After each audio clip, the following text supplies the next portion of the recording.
STEM doesn't just mean college. There are various paths that you can take to get here.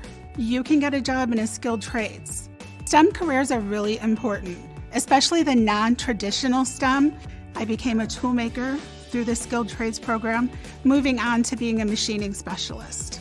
I'm hands-on. I see the product. When I see a car driving down the road with an engine that I worked on, there's a lot of pride in that. I love this job.